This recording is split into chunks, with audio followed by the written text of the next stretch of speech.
నమస్కారం HCV news కు స్వాగతం ముందుగా ముఖ్యాంశాలు తెనాలి మండలంలో టీడీపీ జనసేన బీజేపీ కూటమి ఎంపీ ఎమ్మెల్యే అభ్యర్థుల రోడ్ షో వెమ్మసాని చంద్రశేఖర్ నాదెండ్ల మనోహర్ ఆలపాటి రాజేంద్ర ప్రసాద్లకు ఘన స్వాగతం పలికిన పార్టీ శ్రేణులు బీసీల పట్ల చిన్న చూపు చూస్తున్న రాజకీయ పార్టీలకు ఓటమి తప్పదు బీసీ సంక్షేమ సంఘ రాష్ట్ర అధ్యక్షుడు ఎస్ శంకర్రావు సార్వత్రిక ఎన్నికల నేపథ్యంలో తెనాలి మండలంలో టీడీపీ జనసేన బీజేపీ ఉమ్మడి తెనాలి అభ్యర్థి నాదెండ్ల మనోహర్ గుంటూరు ఎంపీ అభ్యర్థి పెమ్మసాని చంద్రశేఖర్లు టీడీపీ నేత మాజీ మంత్రి ఆలపాటి రాజేంద్ర ప్రసాద్తో కలిసి గురువారం ఎన్నికల ప్రచార రోడ్ షో నిర్వహించారు సార్వత్రిక ఎన్నికల నేపథ్యంలో తెనాలి మండలంలో టీడీపీ జనసేన బీజేపీ ఉమ్మడి తెనాలి ఎమ్మెల్యే అభ్యర్థి నాదెండ్ల మనోహర్ గుంటూరు ఎంపీ అభ్యర్థి పెమ్మసాని చంద్రశేఖర్లు టీడీపీ నేత మాజీ మంత్రి ఆలపాటి రాజేంద్ర ప్రసాద్తో కలిసి గురువారం ఎన్నికల ప్రచార రోడ్ షో నిర్వహించారు తెనాలి మండలం జాకీర్ హుస్సేన్ నగర్లో డాక్టర్ బిఆర్ అంబేద్కర్ విగ్రహానికి నేతలు పూలమాలలు వేసి నివాళులర్పించారు అనంతరం ప్రత్యేకంగా రూపొందించిన ప్రచార రథంపై నుంచి నేతలు ప్రజలకు అభిమానులకు పార్టీ శ్రేణులకు అభివాదం చేస్తూ రోడ్ షో ప్రారంభించారు రోడ్ షోకు పార్టీ నేతలు కార్యకర్తలు అభిమానులు విశేష సంఖ్యలో పాల్గొని బ్రహ్మరథం పట్టారు అడుగడుగున జన నీరాజనాల మధ్య సాగిన రోడ్ షో హాఫ్పేట ఖాజీపేట కొలకలూరు గ్రామం వరకు సాగింది రోడ్ షోలో నేతలకు మహిళలు హారతులతో స్వాగతం పలికారు పలుచోట్ల స్థానికులు పలు సమస్యలను నేతలకు వివరించారు అధికారం చేపట్టిన వెంటనే ప్రజలు తమ దృష్టికి తీసుకొచ్చిన సమస్యలను పరిష్కరిస్తామని నేతలు ప్రజలకు హామీ ఇచ్చారు కార్యక్రమంలో టీడీపీ జనసేన బీజేపీ నేతలు కార్యకర్తలు పాల్గొన్నారు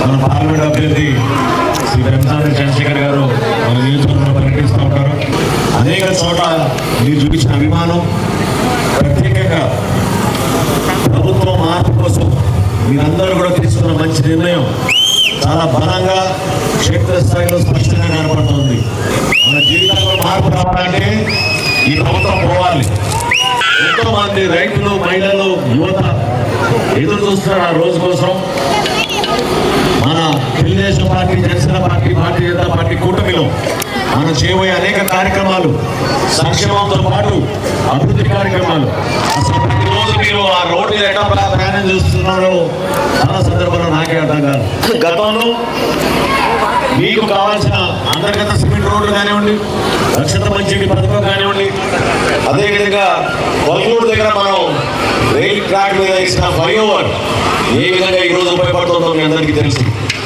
రైతులందరూ కూడా కోరుకునేది ఆ చిన్న లిఫ్ట్ ఇరిగేషన్ ప్రాజెక్ట్ అదొక 20 లక్షలు 10 లక్షల రూపాయలతో ఆ కార్యక్రమం పూర్తవుతుంది కానీ కనీసం 5 సంవత్సరాల నుంచి అక్కడ కనీసం ఒక మోటార్ కూడా పెట్టలేకపోయారు వీళ్ళు కనీసం కాలువలు పుడికి తీయడం లేదు స్వయంగా సొంత డబ్బుతోటి కాలువలు పుడికి తీపిద్దామంటే అధికారులు వచ్చి బెదిరిస్తున్నారు అటువంటి పరిస్థితిని మనందరం కూడా అధిగమించుకోవాలి కొనుగోలుకి మంచి భవిష్యత్తు ఉండాలి కుటుంబంలో ఉన్న పెద్దలు రైతులు ప్రత్యేకంగా వాళ్ళు చదివించి యువతని ఇంజనీర్లుగా డాక్టర్లుగా మార్చాలనుకుంటుంటే మన ప్రాంతంలోనే మనకి ఎక్కడ కూడా ఉద్యోగ అవకాశం దొరకడం లేదు మీరందరూ కూడా చాలా బలంగా మీరు తీసుకోవాల్సిన నిర్ణయం ఒకటే ఇంకా 53 రోజులు ఉంది మనకి 53 రోజులు మీరు ఓపిక పట్టి దేనికోసం అయితే చంద్రబాబు నాయుడు గారు పవన్ కళ్యాణ్ గారు కలిసి ఒక మంచి నిర్ణయం తీసుకుని ప్రతిపక్ష ఓటు చేయడంలో ఈ రాష్ట్రంలో వైఎస్ఆర్సీపీ ప్రభుత్వ ఆంధ్రప్రదేశ్ కోసం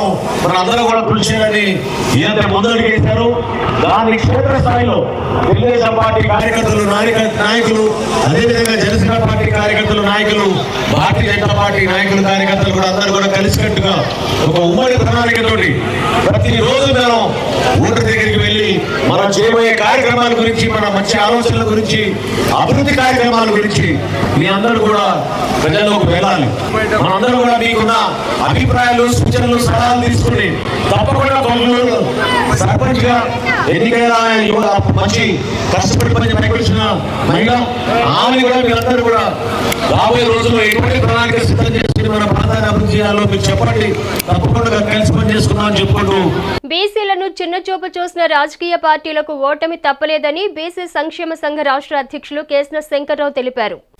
బీసీలను చిన్నచూపు చూసిన రాజకీయ పార్టీలకు ఓటమి తప్పలేదని బీసీ సంక్షేమ సంఘ రాష్ట్ర అధ్యక్షులు కేసన శంకర్రావు తెలిపారు. శుక్రవారం స్థానిక రైల్వే స్టేషన్ రోడ్లోని బృందావన్ హోటల్లోని కాన్ఫరెన్స్ హాల్లో ఏర్పాటు చేసిన విలేకరుల సమావేశంలో ఆయన కాంగ్రెస్ పార్టీ సీనియర్ నేత ఆనంద్ శర్మ కుల జన గణన చేయడాన్ని తప్పుదోవ పట్టించేలా వ్యాఖ్యలు చేయటం సబబు కాదన్నారు. కుల జన గణన పట్ల రాజకీయ పార్టీలు అధికారంలోకి రాకముందు వచ్చిన తర్వాత రకరకాలుగా మాట్లాడడం ఎంతవరకు సమంజసమని ప్రశ్నించారు. ఓబీసీ కుల గణాంకాలను దేశ ప్రధాని ఎన్డీఏ ప్రభుత్వం చేస్తామని హామీ ఇచ్చి విస్మరించటం ఏ రకమైన విధానమన్నారు. బీసీలను నమ్మించి మోసం చేస్తే రాజకీయ పార్టీలకు రానున్న రోజుల్లో నిశ్శబ్ద విప్లవం ద్వారా సమాధానం చెప్పడం జరుగుతుందన్నారు. కుల గణాంకాల పట్ల రాజకీయ పార్టీలు మభ్యపెట్టకుండా వ్యవహరించాలని శంకర్రావు సూచించారు. కాంగ్రెస్ నాయకుడు సిడబ్ల్యూసి సభ్యుడు అయినటువంటి ఆనంద శర్మ గారు నిన్న విలేకరుల సమావేశంలో కానీ మీడియాలో కానీ మాట్లాడుతూ కుల గణాంకాలకి మేము వ్యతిరేకం, ఆనాడు ఇందిరాగాంధీ రాజీవ్ గాంధీ మేము వ్యతిరేకమైనటువంటి మాట మాట్లాడటం జరిగింది. గతంలో అనేక సిడబ్ల్యూసి సమావేశాల్లో కుల గణాంకాలు చేయాలి, చట్టసభల్లో రిజర్వేషన్ కల్పించాలి, ఎవరికీ లేనటువంటి క్రిమిలేయర్ని ఎత్తేయాలి, కేంద్రంలో బీసీ మంత్రిత్వ శాఖ పెట్టాలి అనేటువంటి ఆలోచనతో సిడబ్ల్యూసి సమావేశంలో తీర్మానం చేసినటువంటి విషయం మీరు మర్చిపోయారా అని అడుగుతా ఉన్నా. బీసీల అభ్యుదయ కోసం ఏ రాజకీయ పార్టీ అయినా సరే పాటు పడాల్సిందే, లేకపోతే దానివల్ల అగ్రకుల రాజకీయ పార్టీలన్నీ కూడా మట్టిలో కలిసిపోయేటువంటి ప్రమాదం కూడా ఉన్నదనేటువంటి విషయం కూడా మీ ద్వారా నేను తెలియజేస్తూ ఉన్నాను. బీసీలతో పెట్టుకుంటే ఈ దేశంలో ఏ రాజకీయ పార్టీ కూడా మనుగడ సాధించలేదు, దానికి తగినటువంటి మూల్యం కూడా చెల్లించుకోవాల్సి వస్తుందని చెప్పని మీడియా ద్వారా మరి ఆనంద్ శర్మ గారికి నేను హెచ్చరిస్తూ ఉన్నాను. బ్రిటిష్ వారు 1931లో కుల గణాంకాలు చేశారు, కానీ మనకి స్వతంత్రం వచ్చి దాదాపు 76 సంవత్సరాలు కూడా దాటిన మీద ఈరోజు వరకు కూడా కుల గణాంకాలు లెక్కించకపోవటం రాజకీయ పార్టీలు ఏ విధంగా బీసీలతో దోబూచులాడుతూ ఉన్నాయో అందరూ కూడా గమనిస్తూనే ఉన్నారనేటువంటి విషయాన్ని మీరు మర్చిపోకూడదు. ఎందుకంటే బ్రిటిష్ వారు ఓబీసీ కుల గణాంకాలకి ఫార్మెట్లో కాలాన్ని పెట్టారు. ప్రతి 10 సంవత్సరాలకి ఎస్సీ ఎస్టీ సోదరులకి జనగణనతో పాటు కుల గణాంకాలు కూడా చేయాలని చెప్పండి. మరి మన పాలకులు వచ్చి కార్యక్రమం కూడా ఈ రోజు వరకు కూడా కుల గణాంకాలు లెక్కించట్లా. దీనికి ప్రధానమైనటువంటి కారణం ఏమిటనేది మీ ఆత్మ పరిశీలన మీరు చేసుకోవాలి. గతంలో బీజేపీ కూడా ప్రతిపక్షంలో ఉన్నప్పుడు ఒక మాట మాట్లాడుతూ ఉన్నారు, అధికారంలోకి వచ్చిన తర్వాత ఒక రకమైన మాట మాట్లాడుతూ ఉన్నారు. అదేవిధంగా కాంగ్రెస్ పార్టీ గతంలో పార్లమెంట్లో ఉన్నప్పుడు కుల గణాంకాలు మేము చేయటానికి మాకు ఏ రకమైన ఇబ్బంది లేదు అనేటువంటి మాట్లాడినటువంటి విషయం మరి బయట మాట్లాడి కాదు, సాక్షాత్తు పార్లమెంట్లో మాట్లాడినటువంటి విషయం మీకు నేను గుర్తు చేస్తూ ఉన్నాను. ఇలా అధికారం ఉన్నప్పుడు ఒక రకంగాను, ప్రతిపక్షంలో ఉన్నప్పుడు ఒక రకంగాను మాట్లాడటం అనేది మీ రాజకీయ పార్టీలకి ఇది తగునా అని అడుగుతా ఉన్నా. పుట్టుస్వామి కమిషను, అదేవిధంగా బీపీ మండల్ కమిషన్, ఈ కమిషన్లన్నీ కూడా కుల గణాంకాలు చేయాలి అనేటటువంటి ఆలోచనతో ఆ రోజున ప్రభుత్వానికి నివేదికలు ఇవ్వటం జరిగింది. ఇవాళ మీరు ఇన్ని నివేదికలు తీసుకుని ఇన్ని సంవత్సరాల నుంచి కాలయాపన చేస్తూ ఈ రోజున మేము కుల గణాంకాలకి వ్యతిరేకమని చెప్పని కాంగ్రెస్ పార్టీ నాయకుడైనటువంటి ఆనంద్ శర్మ గారు, గతంలో బీజేపీలో పనిచేస్తున్నటువంటి ఆర్ఎస్ఎస్ వారు ఈ రకమైనటువంటి మాటలు మాట్లాడితే భవిష్యత్తులో తగినటువంటి మూల్యం కూడా చెల్లించుకోవాల్సి వస్తుందని చెప్పని రాష్ట్ర బీసీ సంక్షేమ సంఘం అధ్యక్షుడిగా మీకు నేను తెలియజేస్తూ ఉన్నాను. ఇండియా కూటమి కానీ ఎన్డీఏ ప్రభుత్వం కానీ అన్ని రాజకీయ పార్టీలు కానీ కుల గణాంకాలు వ్యతిరేకించిన వాళ్ళకి దేశంలో కాలగర్భంలో కలిపేటందుకు కూడా బీసీ సంఘాలు ముందుగా ఉన్నాయనేటువంటి విషయాన్ని మీ ద్వారా నేను తెలియజేస్తూ ఉన్నాను. సంఘ నియోజకవర్గ అధ్యక్షుడు జొన్నాదుల వెంకటేశ్వరరావు మాట్లాడుతూ బీసీలకు పదవులిచ్చి పవర్ లేకుండా రాజకీయ పార్టీలు వ్యవహరిస్తున్నాయని విమర్శించారు. బీసీలకు రిజర్వేషన్ కల్పించేలా చట్టాలు తీసుకురావాలని ప్రభుత్వాలను డిమాండ్ చేశారు. సమావేశంలో సంఘ తెనాలి వర్కింగ్ ప్రెసిడెంట్ వేముల కృష్ణ, జగ్గడగుంటపాలెం గ్రామ అధ్యక్షులు కొడాలి శ్రీనివాసరావు, నాయకులు మురళి, రమేష్ బాబు, సాయి, మణికంఠ, వేముల సాయిరాం తదితరులు పాల్గొన్నారు. దాదాపు టీడీపీ గవర్నమెంట్లో కూడా బీసీలకి పదవులు ఇచ్చారే కానీ పవర్ మాత్రం 2-3 దగ్గరే కేంద్రీకృతం చేసి అట్లాగే చేశారు లాస్ట్ 5 సంవత్సరాల్లో. ఇప్పుడు దాని తగ్గ జగన్మోహన్ రెడ్డి గారు నెక్స్ట్ ఇప్పుడున్న గవర్నమెంట్లో బీసీలకి ఎస్సీలకి పదవులు ఇచ్చారు. పదవులు ఇచ్చి పవర్స్ కూడా లేకుండా చేశారు. కొన్ని కార్పొరేషన్లు 52 కార్పొరేషన్లో ఎటువంటి నిధులు లేకుండా 52 కార్పొరేషన్ చైర్మన్లు కూడా రిజైన్ అయిపోయారు. బీసీలు వాళ్ళందరికీ వాళ్ళు స్వయం కృషితోనే ఎదుగుతున్నారు. కానీ మాకు కావాల్సిందల్లా రాజ్యాంగంలో మాకు హక్కులు కల్పించే విధంగా రాజ్యాంగ సవరణలో బీసీలకు రిజర్వేషన్ చట్టసభల్లోకి వెళ్ళే విధంగా రాజ్యాంగ సవరణ చేయాలి. ఇప్పుడు నరేంద్ర మోడీ గారిని ఫస్ట్ సారి తీసుకొచ్చేటప్పుడు బీసీ నినాదంతో తీసుకొచ్చి దేశం మొత్తంలో బీసీ నినాదంతో తీసుకొచ్చి ఆయన ప్రైమ్ మినిస్టర్ చేశారు. ఆయన బీసీ అయినా కూడా ఏ రోజు కూడా బీసీల యొక్క ప్రాముఖ్యత చేయకుండా ఆర్ఎస్ఎస్కి ఆయన లోబడిపోయి పనులు చేశారు. అట్లా కాకుండా ఎవరో ఒక బీసీ ముఖ్యమంత్రి పిఎం అయినప్పుడే చేయలేకపోతే ఇంకెట్లా పద్ధతిలో బీసీలు అభివృద్ధి చెందుతారని మేము ప్రశ్నిస్తున్నాం. ఈసారైనా ఆయన సిఏ చట్టాలు రాజ్యాంగ సవరణలు చాలా చేయదలుచుకున్నాడు. నెక్స్ట్ సారి వచ్చినప్పుడు ఆ చట్ట సవరణలో ఫస్ట్ బీసీల యొక్క రిజర్వేషన్ చట్టసభల్లోకి రిజర్వేషన్ వచ్చే విధంగా చేస్తే చిరస్థాయిగా బీజేపీ జీవితాంతం కూడా 70 సంవత్సరాలు కూడా నెక్స్ట్ బీసీలు అందరూ బీజేపీకే సపోర్ట్ చేస్తామని, మీరు మాకు ఎటువంటి తాయిలాలు ప్రతిసారి బట్టలలోకి డబ్బులు ఇవ్వడం కానీ పసుపు కుంకాలని కానీ ఎటువంటి డబ్బులు ఇవ్వకపోయినా పర్లేదు, మాకు రాజ్యాంగం హక్కులు కల్పించి మీరు మమ్మల్ని చట్టసభలో పంపిస్తే మాలో చాలామంది ఆర్థికవంతులు ఉన్నారు. కానీ మాలో ఆర్థికవంతులు లేని వాళ్ళని మేము అభివృద్ధి చేసుకుంటాం. మీరు మా చేయాల్సిందల్లా చట్టసభల్లోకి మమ్మల్ని తీసుకెళ్లే విధంగా మీరు పోరాడాలి. అగ్రవర్ణాలు అధికారం కోసం ఇష్టం వచ్చేట్టు మాట్లాడటం సరికాదు. ప్రజాస్వామ్య దేశాల అభివృద్ధి ఆ దేశంలోని ఓటర్లపై ఆధారపడి ఉంటుందని, ప్రతి ఒక్కరూ తమకున్న ఓటు హక్కును సద్వినియోగం చేసుకోవాలని తెనాలి పురపాలక సంఘ కమిషనర్ బి శేషన్న తెనాలి పట్టణంలోని ఐలమ్మ పార్కులో శుక్రవారం నిర్వహించిన ఓటర్ అవగాహన కార్యక్రమంలో అన్నారు.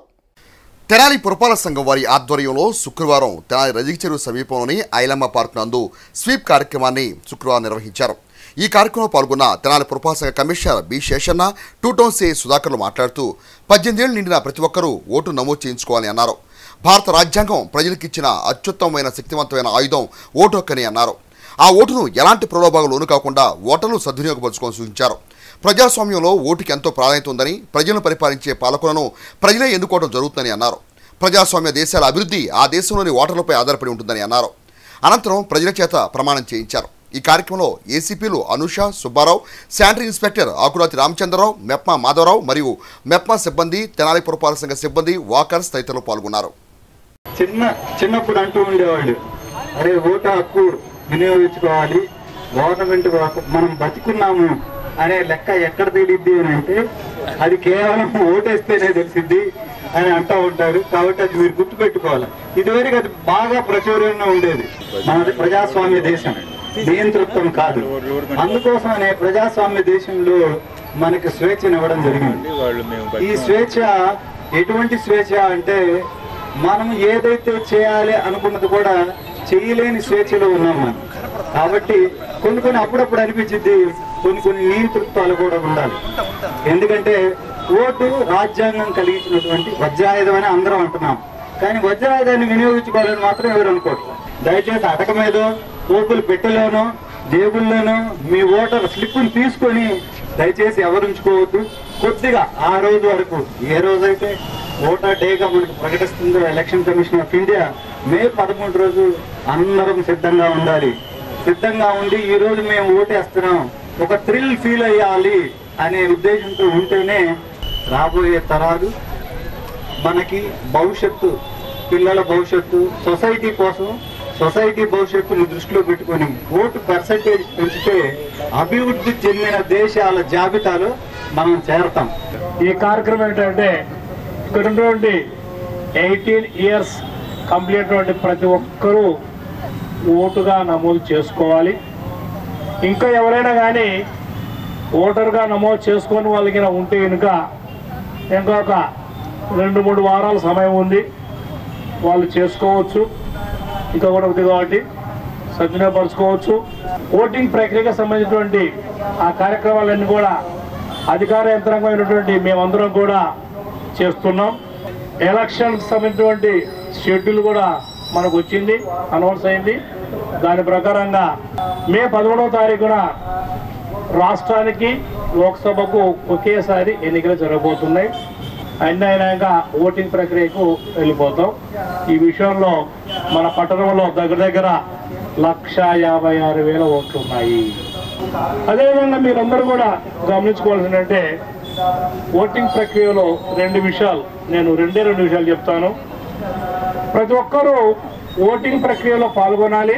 ప్రతి ఒక్కరు కూడా ఓటు వేసేటువంటి క్రమంలో నైతికత పాటించాలి. నైతికత అనగానేమి, వివిధ రాజకీయ పార్టీలు కావచ్చు, ఇంకోరు కావచ్చు, రకరకాలుగా ప్రలోభాలకు గురి చేయొచ్చు. అలాంటి సందర్భాలలో మీరెవరు కూడా వాటికి లొంగొద్దు. మీ ఓటును ఇందాక చెప్పారు, వజ్రాయుధం అన్నారు. వజ్రాయుధాన్ని ఎంత సానబెట్టుకుంటే అలా ఉంటుంది. ఎంత మంచిగా ఉన్నటువంటి వాళ్ళలో మంచి నాయకుడిని ఎన్నుకుంటేనుగా మీకు జరుగుతున్న కాలంలో మంచి జరుగుతుంది. కాబట్టి దీన్ని ప్రతి ఒక్కరు కూడా గమనించాలనేసి మీ ఓటును వజ్రాయుధంగానే మలుచుకోండి. సార్వత్రిక ఎన్నికల ప్రక్రియ ప్రారంభమైన నేపథ్యంలో వాహనదారులు తమ వాహనాలపై రాజకీయ పార్టీలకు సంబంధించిన స్టిక్కర్లను, ఫోటోలను తొలగించాలని తెనాలి మోటార్ వెహికల్ అధికారి టి రాఘవరావు తెలిపారు. సార్వత్రిక ఎన్నికల ప్రక్రియ ప్రారంభమైన నేపథ్యంలో వాహనదారులు తమ వాహనాలపై రాజకీయ పార్టీలకు సంబంధించిన స్టిక్కర్లను, ఫోటోలను తొలగించాలని తెనాలి మోటార్ వెహికల్ అధికారి టి రాఘవరావు తెలిపారు. శుక్రవారం ఆయన మీడియాతో మాట్లాడుతూ తెనాలి ఆర్టీఏ పరిధిలోని 5 మండలాల పరిధిలోని వాహనదారులు రాజకీయ పార్టీలకు చెందిన స్టిక్కర్లను వెంటనే తొలగించాలని, లేని పక్షంలో తగిన చర్యలు తీసుకోవడం జరుగుతుందన్నారు. వాహనదారులు స్వచ్ఛందంగా రాజకీయ పార్టీల ఫోటోలను తీసివేయాలని, ఎన్నికల నియమాలకు విరుద్ధంగా వ్యవహరిస్తే వాహనాలను సీజ్ చేయడం జరుగుతుందని రాఘవరావు వివరించారు. ఎలక్షన్ సంబంధించి మోడల్ కోడ్ ఆఫ్ కండక్ట్ వచ్చింది కాబట్టి ఈ తెనాలి పరిధిలో మొత్తం 5 మండలాలు ఉన్నాయి. ఈ తెనాలి ఆర్టీఏ పరిధిలో ఏ ఒక్క వెహికల్ కూడా పొలిటికల్ పార్టీకి సంబంధించి ఏ విధమైన స్టిక్కర్లు కానీ, ఫ్లెక్సీలు కానీ, బ్యానర్లు కానీ వాహనాల మీద అతికించొద్దని మనవి చేస్తున్నాము. ఒకవేళ ఏదన్నా పొరపాటున ఉంటే ఎవరికి వాళ్ళు స్వచ్ఛందంగా తీసుకోవాల్సిందిగా కోరుచున్నాము. ఇప్పుడు మేము ఆల్రెడీ ఒక 2-3 డేస్ నుంచి మేము అందరికీ చెప్పడం జరుగుతుంది. మేమే స్వచ్ఛందంగా కొన్ని వాహనాలకు తీసేయడం జరిగింది దగ్గరుండి. ఇక ఎవరన్నా ఉంటే ముందు వాళ్ళకి మీద కేసులు నమోదు చేయాల్సి అవసరం రావచ్చు. ఒకవేళ అటువంటిది జరిగితే ఎలక్షన్ అయ్యే వరకు కూడా ఆ వాహనాన్ని మరి సీజ్ చేయడం జరుగుతుంది. కాబట్టి ఎలక్షన్ అయ్యే వరకు కూడా వాహనం రిలీజ్ అయ్యే అవకాశం ఉండదు. కాబట్టి ఎవరికి వాళ్ళు మరి స్వచ్ఛందంగా బళ్ళకి అన్నిటికీ ఏమీ లేకుండా చూసుకోవాల్సిందిగా మరొక్కసారి కోరుచున్నాము. మీరందరూ కూడా వాహనదారులందరూ కూడా సహకరిస్తారని వాతావరణంలో చోటు చేసుకుంటున్న మార్పులను పరిశీలిస్తూ రైతాంగం పంటను భద్రపరుచుకోవాలని తెనాలి వ్యవసాయ శాఖ ఏడీఏ ఉషారాణి తెలిపారు. వాతావరణంలో చోటు చేసుకుంటున్న మార్పులను పరిశీలిస్తూ రైతాంగం పంటను భద్రపరుచుకోవాలని తెనాలి వ్యవసాయ శాఖ ఏడీఏ ఉషారాణి తెలిపారు. శుక్రవారం ఆమె మీడియాతో మాట్లాడుతూ రబీ సీజన్లో తెనాలి సబ్ డివిజన్ పరిధిలోని తెనాలి మండలంలో 6,500 హెక్టార్లు, దుగ్గిరాల మండలంలో 8,000 హెక్టార్లు, కొల్లిపర మండలంలో 5,000 హెక్టార్లలో పంట సాగు చేయటం జరుగుతుందన్నారు. ఉపరితల ద్రోణి కారణంగా వాతావరణంలో చోటు చేసుకునే మార్పులను గమనిస్తూ పంటను కోసి భద్రపరుచుకోవాలని ఆమె రైతాంగంకు వివరించారు. మన తెనాలి సబ్ డివిజన్ పరిధిలో ఉన్నటువంటి దుగ్గిరాల, కొల్లిపర, తెనాలి మండలాల్లో ఈ రబీ సీజన్లో ప్రధానంగా మనం 3 పంటలు వేయటం జరిగింది.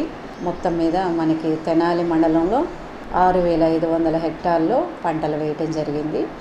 అలాగే దుగ్గిరాల్లో 8,000 హెక్టార్లో, అలాగే కొల్లిపరలో 5,000 హెక్టార్లో మొక్కజొన్న అపరాలు వేసుకోవటం జరిగింది. డిసెంబర్లో వచ్చినటువంటి మిస్సింగ్ తుఫాను వలన మొక్కజొన్నలో ఈ సంవత్సరం కొంచెం పింక్ స్టెమ్ బోరర్ ఉధృతి ఎక్కువగానే మనం గమనించడం జరిగింది.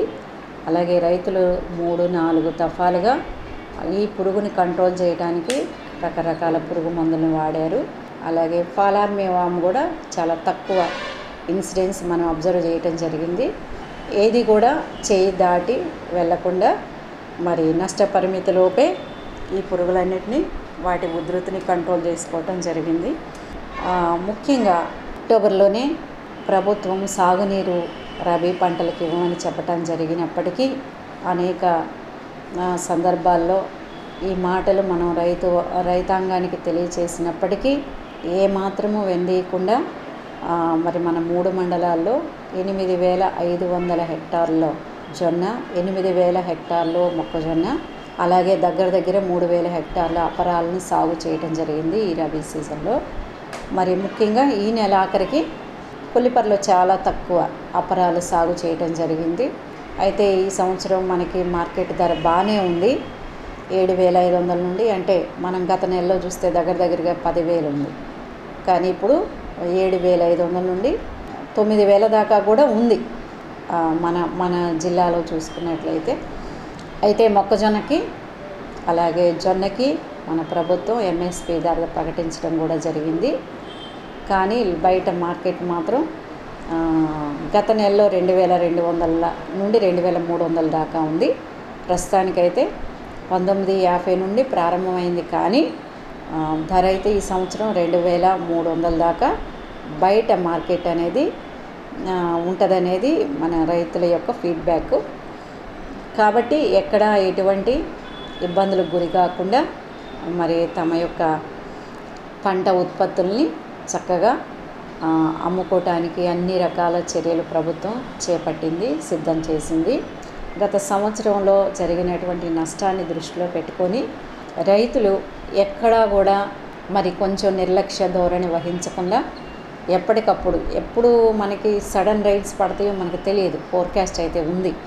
కాబట్టి ఎప్పుడు హార్వెస్ట్ చేసిన పంటని అప్పుడే నూర్చుకొని బస్తాలని సేఫ్టీ ప్లేసుల్లో నిల్వ చేసుకొని మంచి ధరలు వచ్చినప్పుడు విక్రయించుకోవాల్సిందిగా రైతులకు మనవి చేసుకుంటున్నాను. 18 సంవత్సరాలు నిండిన వారు మాత్రమే వాహనాలను నడపాలని, అందుకు విరుద్ధంగా వాహనాలు నడిపితే చట్టపరమైన చర్యలు తీసుకోవటం జరుగుతుందని మోటారు వెహికల్ అధికారి రాఘవరావు తెలిపారు. 18 సంవత్సరాలు నిండిన వారు మాత్రమే వాహనాలను నడపాలని, అందుకు విరుద్ధంగా వాహనాలు నడిపితే చట్టపరమైన చర్యలు తీసుకోవటం జరుగుతుందని మోటార్ వెహికల్ అధికారి రాఘవరావు తెలిపారు. శుక్రవారం ఆయన మీడియాతో మాట్లాడుతూ 18 సంవత్సరాల లోపు పిల్లలకు తల్లిదండ్రులు వాహనాలను అప్పచెప్పవద్దని సూచించారు. వాహనాలు నడిపే వాహనదారులు తప్పనిసరిగా అన్ని రకాల డాక్యుమెంట్లతో వాహనాలు నడపాలన్నారు. ఆటోలలో ఓవర్ లోడింగ్తో ప్రయాణించవద్దని, దానివల్ల అనేక ఇబ్బందులు చోటు చేసుకుంటున్నాయని ఆర్టీఏ రాఘవరావు వివరించారు. రవాణా శాఖ తరఫున చేయ విజ్ఞప్తి ఏంటంటే, పేరెంట్స్ ఎవరు కూడా 18 ఏళ్ళలోపు పిల్లలకి వాహనాలు 2 వీలర్స్ ముఖ్యంగా ఇవ్వకూడదని విజ్ఞప్తి చేస్తున్నాము. వాళ్ళకి 18 ఏళ్ళు నిండినాక లైసెన్స్ తీసుకున్న తర్వాతే 2 వీలర్స్ ఇవ్వండి. 18 ఏళ్ళ లోపు కనుక ఇస్తే మైనర్ డ్రైవింగ్ కింద వస్తుంది. కాబట్టి ఏదన్నా జరిగితే మాకు కనుక 18 ఏళ్ళ లోపు ఎవరన్నా డ్రైవ్ చేస్తూ పట్టుబడితే వాళ్ళ వాహనాలు సీజ్ చేయడం జరుగుతుంది. సీజ్ చేసి కోర్టుకి ప్రాసిక్యూషన్ పెట్టడం జరుగుతుంది. కాబట్టి ముఖ్యంగా మైనర్స్ ఎవరు కూడా పేరెంట్స్కి మరీ విజ్ఞప్తి చేస్తున్నాము, 18 ఏళ్ళలోపు మీ పిల్లలకి లైసెన్సు లేకుండా బళ్ళు ఇవ్వవద్దు. ఒకవేళ బళ్ళు ఇవ్వాలంటే 18 ఏళ్ళు నిండిన తర్వాత ఆర్టీఏ ఆఫీస్లో లైసెన్స్కి అప్లై చేసుకొని లైసెన్స్ వచ్చిన తర్వాత బళ్ళు ఇవ్వండి.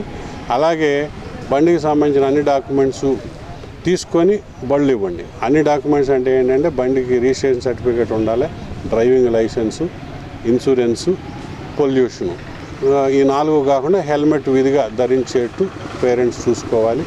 అలాగే 18 ఏళ్ళు నిండితే 4 వీలర్ కూడా డ్రైవింగ్ లైసెన్స్ తీసుకోవచ్చు. అలాగే మనకి ట్రాన్స్పోర్ట్ వెహికల్స్ ఉన్నాయి, ఆటోలు ఉన్నాయి. ఆటో వాళ్ళు ఏంటంటే ముఖ్యంగా ఈ 4 కాక వాళ్ళకి పర్మిట్, ఫిట్నెస్ అడిషనల్గా తీసుకోవాలి. మొత్తం 6 డాక్యుమెంట్స్ ఉండాలి. వాళ్ళు ఏంటంటే ఆటో వాహనదారులు అందరికీ చెప్పేది ఏంటంటే మెయిన్గా వెనక డోర్ తీయొద్దు. వెనక డోర్ తీస్తే ఈ మధ్య ఒక యాక్సిడెంట్ జరగటం జరిగింది. కాబట్టి ఎవరు కూడా బ్యాక్ డోర్ తీయొద్దని మనవి చేస్తున్నాము. మా దగ్గర ఫిట్నెస్కి వచ్చిన ప్రతి వాహనానికి బ్యాక్ డోర్ వెల్డింగ్ చేసి పంపడం జరుగుతుంది. కాబట్టి ఎవరు కూడా ఓవర్లోడ్ చేయొద్దు, అలాగే వెనక డోరు తీయొద్దని మనం చేసుకుంటాం. సార్వత్రిక ఎన్నికల నేపథ్యంలో తెనాలి నియోజకవర్గం కొల్లిపర మండల గ్రామాలైన చక్రాయపాలెం, చెముడుబాడు, దావులూరు గ్రామాల్లో కేంద్ర బలగాలతో కలిసి పోలీసులు శుక్రవారం కవాతు నిర్వహించారు. సార్వత్రిక ఎన్నికల నేపథ్యంలో తెనాలి నియోజకవర్గం కొల్లిపర మండలంలోని చక్రాయపాలెం, చెముడుబాడు, దావులూరు గ్రామాల్లో శుక్రవారం కేంద్ర బలగాలతో కలిసి పోలీసులు కవాతు నిర్వహించారు. ఎన్నికల సంఘం నోటిఫికేషన్ వెలువడంతో అమల్లోకి వచ్చిన ఎన్నికల నియమాల పట్ల ప్రజలు అవగాహన కల్పించారు. ఎన్నికల్లో ప్రజలందరూ స్వేచ్ఛగా ఓటు హక్కును వినియోగించుకునేందుకు భరోసా కల్పించేందుకు ఈ కవాతు నిర్వహించినట్లు కొల్లిపర ఎస్ఐ రవీంద్రారెడ్డి తెలిపారు. ప్రజలందరూ తమ అమూల్యమైన ఓటు హక్కును సద్వినియోగం చేసుకోవాలని సూచించారు. ఎన్నికల నియమాలను అతిక్రమించిన వారి పట్ల చట్టపరమైన చర్యలు తీసుకోవడం జరుగుతుందని తెలిపారు. కార్యక్రమంలో పలువురు పోలీస్ సిబ్బంది, సిఐఎస్ఎఫ్ సిబ్బంది పాల్గొన్నారు. గుంటూరు జిల్లా ఎస్పీ గారి ఉత్తర్వుల మేరకు కొల్లిపర మండలంలోని సమస్యాత్మక గ్రామాలను గుర్తించడం జరిగింది. ఆ సమస్యాత్మక గ్రామాలలో గత 15 రోజులుగా దశల వారీగా నిర్వహించడం జరుగుతుంది. అందులో భాగంగా ఈరోజు చక్రాయపాలెం, జముడుపాడు, దౌలూరుపాలెంలో నిర్వహించడం జరుగుతుంది. రానున్న లోక్సభ, అసెంబ్లీ ఎలక్షన్ల నేపథ్యంలో ప్రతి గ్రామంలో ప్రజలు తమ ఓటును నిర్భయంగా, ఎటువంటి భయభ్రాంతులకు గురి కాకుండా తమ ఓటును నిర్భయంగా వేసుకోగలరని, మరియు ఎటువంటి ప్రజాశాంతి భద్రతలకు భంగం కలిగించకుండా తమ ఓటును తాము వినియోగించుకోవాలనే ఉద్దేశంతో ఈ పోలీస్ కవాతు నిర్వహించడం అనేది. ఇందు మూలంగా ప్రజలందరికీ చెప్పదచ్చు అంటే ప్రతి ఒక్కరూ తమ ఓటు హక్కును ప్రశాంతంగా నిర్వహించి గ్రామాల్లో ఎటువంటి గొడవలు లేకుండా, హింసలకు ప్రోత్సహించకుండా తమ ఓటును నిర్భయంగా వేసుకోవాల్సిందిగా కోరుతున్నాను.